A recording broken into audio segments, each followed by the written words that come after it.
On a hot day in Somerset, visitors Yorkshire took advantage of another excellent Taunton batting surface to score 375 for 7 on the opening day of the latest county championship match. Somerset came into the game having won their last 2 championship matches, but they lost the toss and had to admire Jacques Rudolph. He lost his opening partner early, the normally obdurate Joe Sayers, who was bowled by a beauty from Alfonso Thomas for 8. But not much was beating the bat, and Rudolph and Yorkshire captain Anthony McGrath had no real problem seeing off the new ball, and as is so often the case at Taunton, anything loose went for 4. Then a moment many Somerset fans have been waiting for, the return of Andy Caddick with his first ball for a very long time, but then he and the rest of the Somerset attack found the Yorkshire pair in tip-top form. McGrath probably had a fair amount of emotion moving into the number 3 spot, vacated by Michael Vaughan, who, as expected, announced his retirement from all cricket at just 34. He'll be long remembered and long missed in the game too. Not, it seemed, by his former teammates on this day, as Rudolph was peppering the boundary with some shots of beauty, while McGrath was hardly shy of a 4 or 2 either. Caddick kept on trying and produced a Jaffa of a Yorker to bowl Rudolph, but unbelievably, he'd overstepped the mark. And having had that let off, the South African moved to his 50. The score had reached 104 when Somerset finally broke through again, courtesy of another breathtaking piece of wicket-keeping from Craig Keyswetter, McGrath out for 40. They'd had to wait an hour and a half for that wicket, and another 90 minutes or so passed before they struck again, as Rudolph was joined by Adam Lyth in a partnership worth 118. Whereas McGrath had largely kept up with Rudolph, the latter completely dominated the 3rd wicket stand as he grew in confidence, not surprising considering the amount of times shots of his were smashing into the fence on a scorching Taunton outfield. He was at times making batting look effortless, not the first batsman to do so at this ground this season.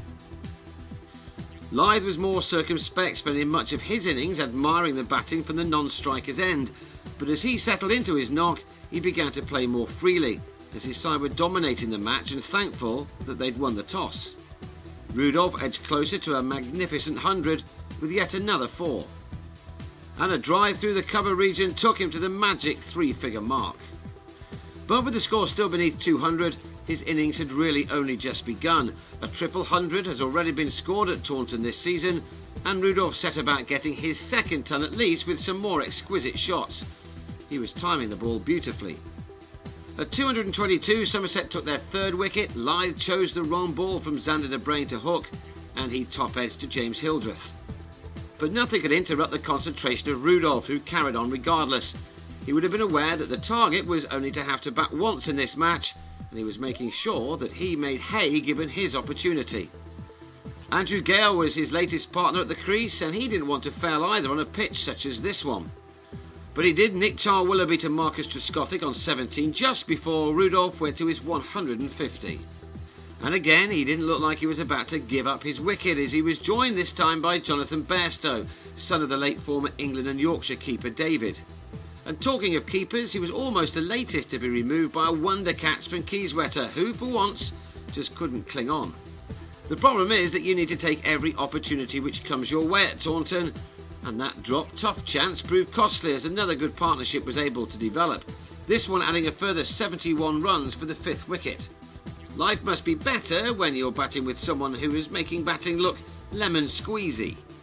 Then a mistake. 9 short of his double 100, he dragged a drive off David Stiff back onto his stumps. His outstanding innings had lasted 267 balls, of which 29 had raced into the pickets.